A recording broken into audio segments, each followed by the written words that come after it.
श्री गणेशाय नमः। श्री सीतारामाभ्यां नमः। श्री हनुमते नमः। श्री उमापते नमः। श्री गुरुवे नमः। सब संतन की जय जय। जय जय सीताराम। राधे श्याम। एकादश स्कंद 28वां अध्याय श्लोक नंबर 35। भगवान श्री कृष्ण उद्धव जी से परमार्थ निरूपण कर रहे हैं। उद्धव जी, आत्मा नित्य अपरोक्ष है, उसकी प्राप्ति नहीं करनी पड़ती। वह स्वयं प्रकाश है, उसमें अज्ञान आदि किसी प्रकार के विकार नहीं है। आत्मा नित्य अपरोक्ष है, उसकी प्राप्ति नहीं करनी पड़ती।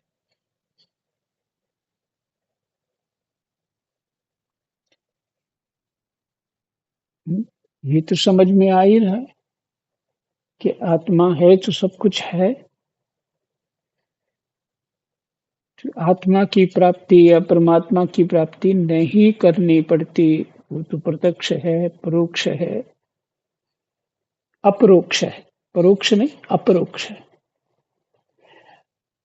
पर फिर भी हमको वो अनुभूत नहीं हो रहा।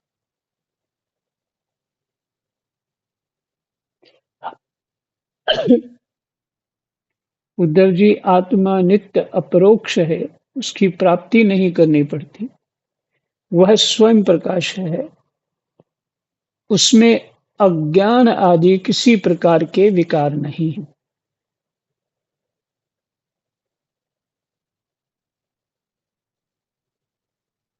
आत्मा में अज्ञान नहीं होता,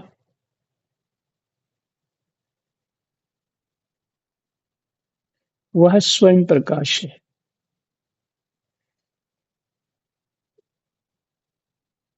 और किसी प्रकार का कोई उसमें विकार भी नहीं होता, क्योंकि उसका स्वरूप है सच्चिदानंद ज्ञान स्वरूप।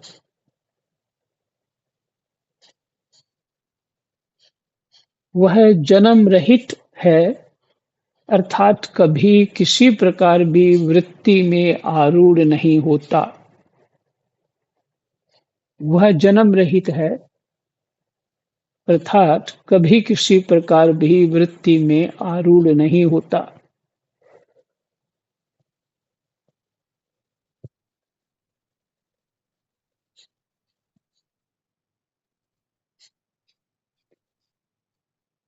बुद्धि वृत्ति में आरूढ़ हो जाती है ना?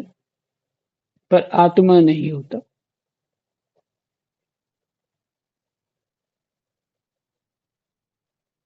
इसलिए अप्रमेय है, अप्रमेय है। ज्ञान आदि के द्वारा उसका संस्कार भी नहीं किया जा सकता। मैंने इसको फिर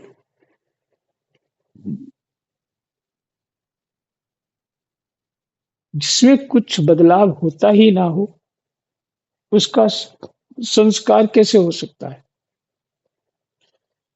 प्रकृति का बदलाव होता है, बुद्धि का होता है, मन का होता है, इंद्रियों का होता है, अहम का होता है, चित्त का होता है, लेकिन आत्मा का नहीं होता। कोई बदलाव होता ही नहीं, कोई विकार आता ही नहीं, तो उसको संस्कार कैसे प्राप्त होगा? संस्कार उसी को प्राप्त होता है जिसका बदलाव हो सकता है। आत्मा में देश काल और वस्तुकृत परिच्छेद न होने के कारण अस्तित्व, वृद्धि, परिवर्तन, ह्रास और विनाश उसका स्पर्श भी नहीं कर सकते।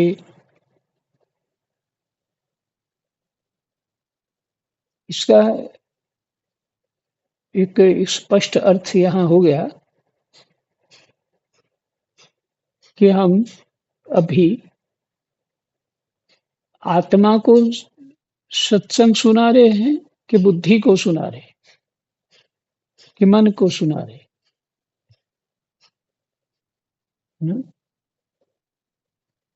देखिए इसी में उत्तर है, ज्ञान आदि के द्वारा उसका संस्कार भी नहीं किया जा सकता।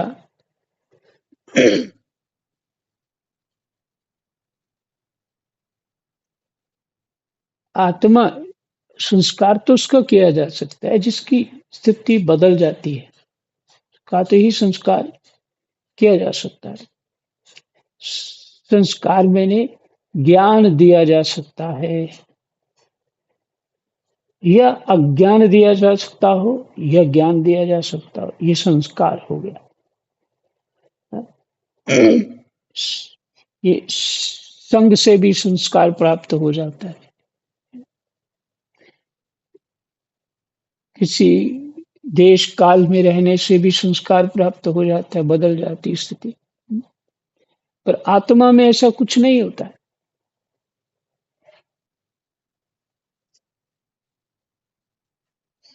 हो ही नहीं सकता।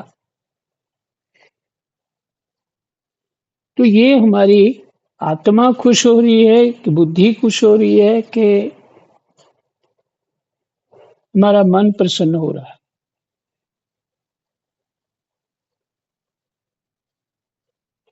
हमारे अंतःकरण में, मन बुद्धि चित्त अहंकार में जो अज्ञान है उसका नाश हो रहा है। आत्मा में कोई बदलाव नहीं हो रहा।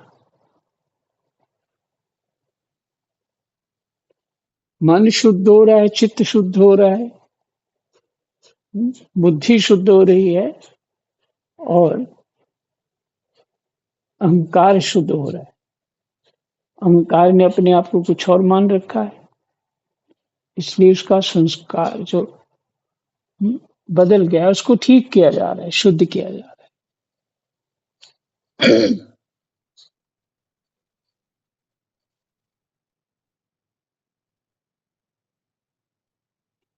ये अज्ञान के कारण उस आत्मा के ऊपर आवरण बन गए, मन बुद्धि चित्त अहंकार। तो और पक्का किया है उस आवरण को हमारी इंद्रियों ने, हमारे सुख दुख ने, हमारे काल्पनिक हानि लाभ ने, हमारे काल्पनिक जो प्रेम प्रेम भी हमारा काल्पनिक है।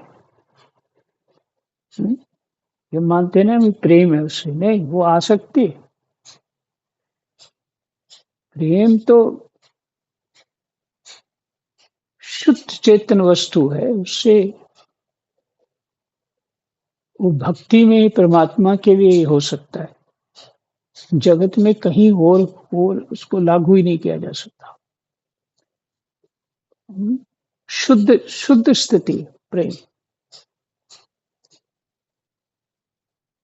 अब उसको आसक्ति, संसार में तो आसक्ति हो सकती है, और हानि लाभ का जो भय होता है उसके बिना रह नहीं सकते हैं, ऐसा जो बंधन है उसी को हम प्रेम मान लेते हैं।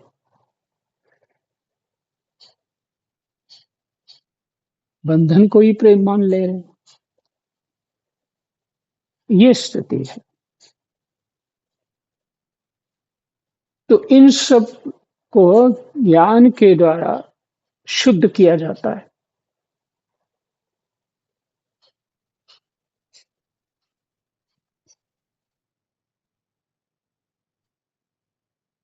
ये सत्संग को लाभ यहाँ पे हो रहा है।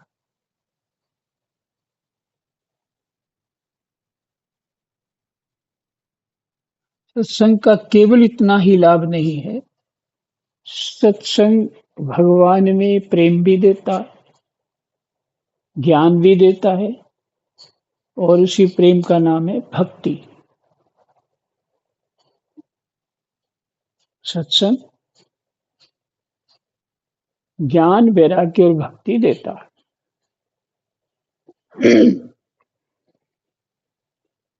यही तो है भागवत जी।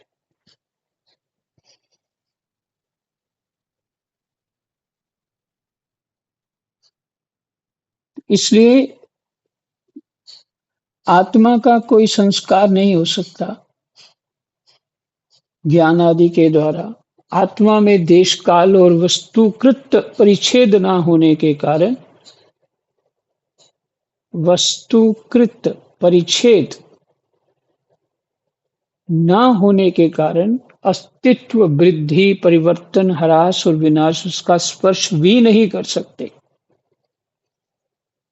आत्मा का, आत्मा में देश, स्थान, काल माने समय और वस्तुकृत कोई परिच्छेद न होने के कारण अस्तित्व, वृद्धि, परिवर्तन, ह्रास और विनाश उसका स्पर्श भी नहीं कर सकते।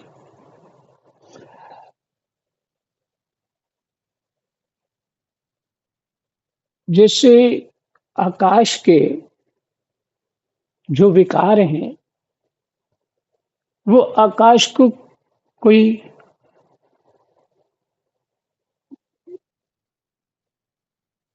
किसी प्रकार का उसमें परिवर्तन, ह्रास, विनाश नहीं कर सकते। जैसे जल जो है आकाश को क्या गीला कर सकता है?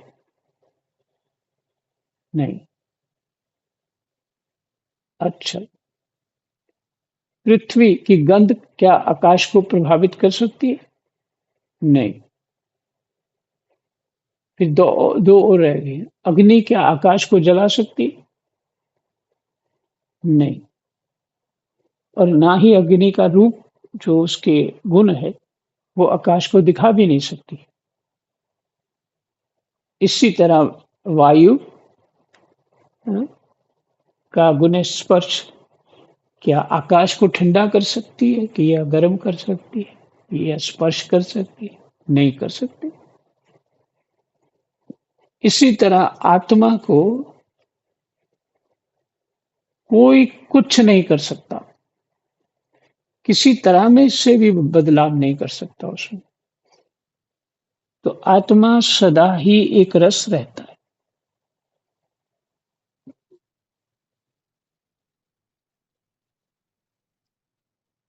सबकी और सब प्रकार की अनुभूतियां आत्म स्वरूप ही हैं। फिर से, सबकी और सब प्रकार की अनुभूतियां आत्म स्वरूप ही हैं। जब मन और वाणी आत्मा को अपना अविषय समझकर निवृत्त हो जाते हैं, अविषय, ये हमारा विषय नहीं है। मन भी वहां तक नहीं पहुंच पाता, वाणी भी नहीं पहुंच सकती आत्मा तक, तो अविषय बन जाता है उनका, उनका सब्जेक्ट ही नहीं रहता आत्मा। समझकर निवृत्त हो जाते हैं, छोड़ ही देते हैं।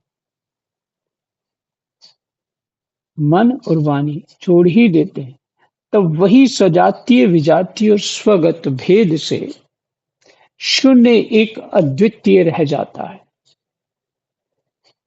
ना कोई इसका सजातीय ना विजातीय है, और स्वगत भेद से शून्य एक अद्वितीय रह जाता है आत्मा। वो एक ही है, दूसरा कुछ भी उसमें नहीं है। व्यवहार दृष्टि से उसके स्वरूप का वाणी और प्राण आदि के प्रवर्तक के रूप में निरूपण किया जाता है। व्यवहार दृष्टि से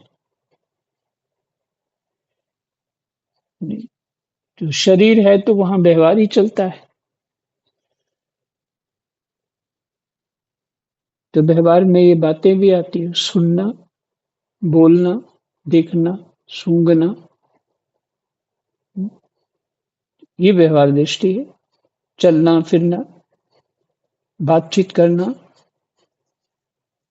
व्यवहार दृष्टि से उसके स्वरूप का वाणी और प्राण आदि के प्रवर्तक के रूप में निरूपण किया जाता है। व्यवहार दृष्टि से उसके स्वरूप का वाणी और प्राण आदि के प्रवर्तक के रूप में निरूपण किया जाता है। व्यवहार कहने के लिए, मात्र समझाने के लिए।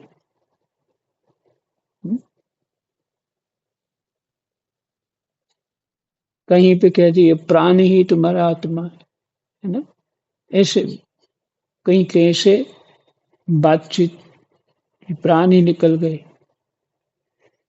और वाणी, जैसे वाणी, वाणी ही ब्रह्म है, शब्द ही ब्रह्म है, ऐसा। तो ये जो बातें हैं ना, ये दिखती तो ऐसे सरल सी हैं, पर सरल नहीं है। जब तक इसको अच्छी तरह मनन ना किया जाए, तब तक ये है, जितनी पल्ले पड़नी चाहिए उतनी पड़ती नहीं है। इसीलिए आपने सुना था श्रवण, मनन, निधिध्यासन और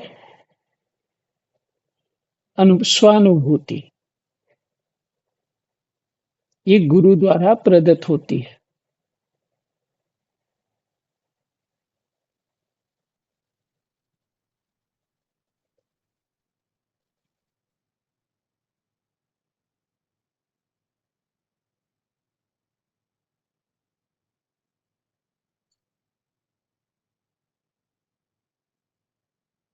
कृष्णाय वासुदेवाय हरये परमात्मने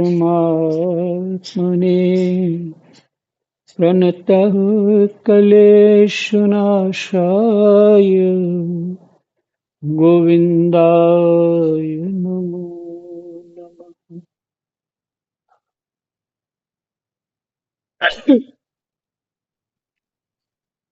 उद्धव जी, अद्वितीय आत्म तत्व में अर्थहीन नामों के द्वारा, अद्वितीय मैंने अकेले, अकेला जो है, आत्म तत्व जो अद्वितीय मैंने एक ही आत्म तत्व स्वरूप जो है, दूसरा कोई है नहीं। इस अद्वितीय आत्म तत्व में अर्थहीन नामों के द्वारा विविधता मान लेना ही मन का भ्रम है। अर्थहीन नामों के द्वारा विविधता मान लेना ही मन का भ्रम है।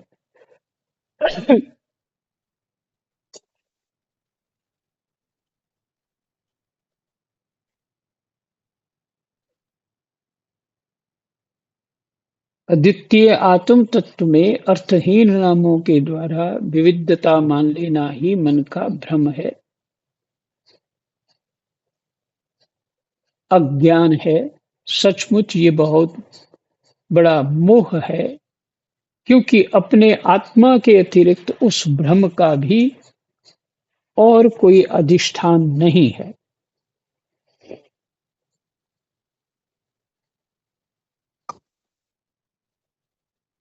फिर से उद्धव जी, अद्वितीय आत्म तत्व में अर्थहीन नामों के द्वारा विविधता मान लेना ही मन का भ्रम है, अज्ञान है। आत्म तत्व में अर्थहीन नामों के द्वारा जो भी आत्म तत्व में के लिए कहा जाता है, वह अर्थहीन ही है। द्वारा विविधता मान लेना ही मन का भ्रम है। विविधता से नाना प्रकार का आत्मा मान लेना, ये पापात्मा है, ये पुण्यात्मा है, और दो शब्द हैं जिनको नहीं बोलना चाहिए, ऐसा। विविधता मान लेना ही मन का भ्रम है, अज्ञान है। सचमुच ये बहुत बड़ा मोह है।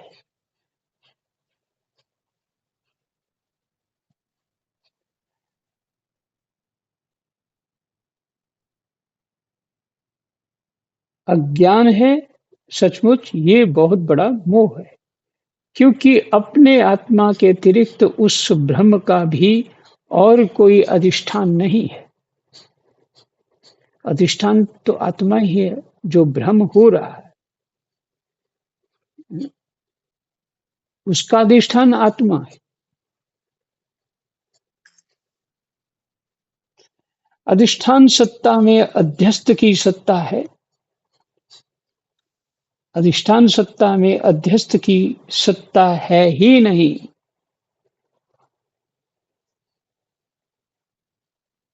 अध्यस्त कौन? ये संस्कार की बात कर रहे हैं, वो ये अध्यस्त की सत्ता है ही नहीं, इसलिए ये सब कुछ आत्मा ही है।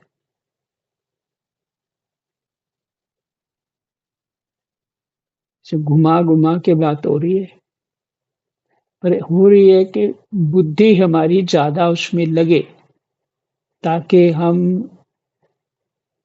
पूरा मनोयोग बुद्धि योग से समझ पाए। इसलिए घुमा ली ये बात।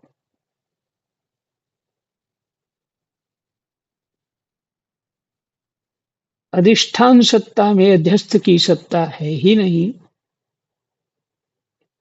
इसलिए सब कुछ आत्मा ही है।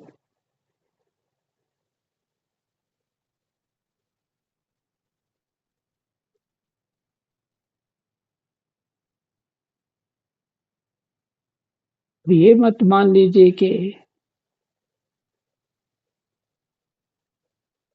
सब कुछ आत्मा ही है, तो कुछ अपनी रजोगुण बुद्धि से, तामसिक बुद्धि के कारण हम प्रपंच को जो स्वप्नवत है उसको भी आत्मा मान ले। इसीलिए श्रवण, मनन, निदिध्यासन और स्वानुभूति ये अनिवार्य है। तभी ये बात आत्मा के स्वरूप को समझ पाएंगे। तो महापुरुष इसी के लिए संसार के व्यवहारों को छोड़ करके साधना में तन्मय हुए पड़े हैं।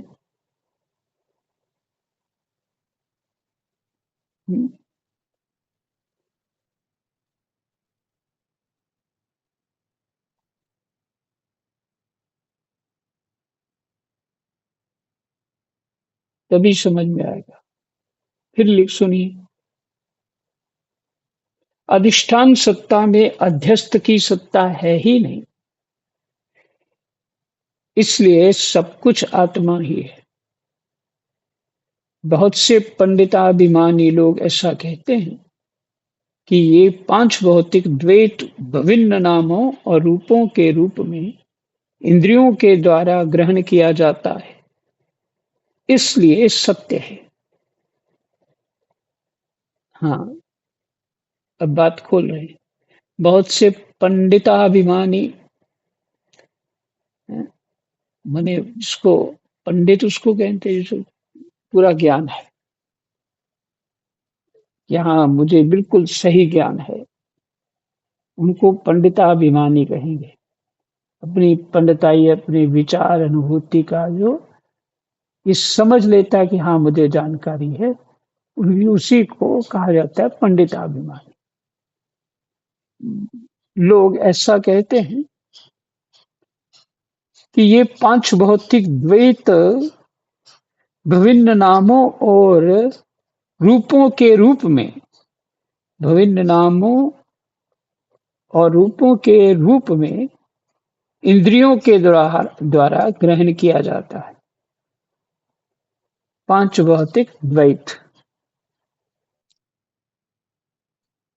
बहुत से पंडिताभिमानी लोग ऐसा कहते हैं कि ये पांच भौतिक द्वैत विभिन्न नामों और रूपों के रूप में इंद्रियों के द्वारा ग्रहण किया जाता है।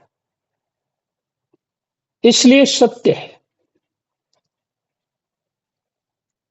परंतु ये तो अर्थहीन है, ये ऊपर शब्द है ना, अद्वितीय आत्म तत्व में अर्थहीन नामों के द्वारा विविधता मान लेना ही मन का भ्रम है।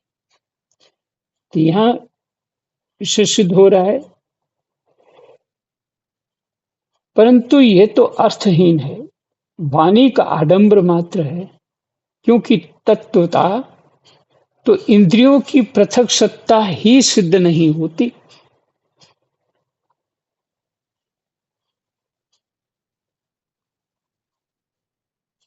फिर वे किसी को प्रमाणित कैसे करेंगी?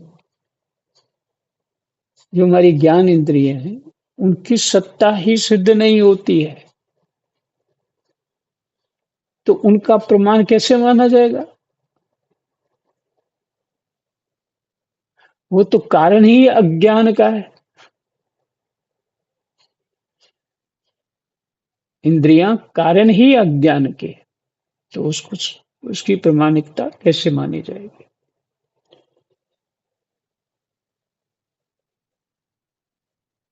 यही तक विश्राम कर देते हैं 37 श्लोक तक, क्योंकि इसके आगे है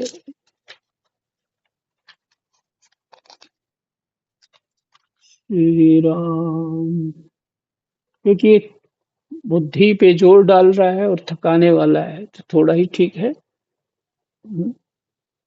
आगे थोड़ा सरल किया है, पर इतना जैसे सुना है आपने, वो उतना ही ठीक है। जय जय सीताराम, राधे श्याम, कृष्णाय वासुदेवाय,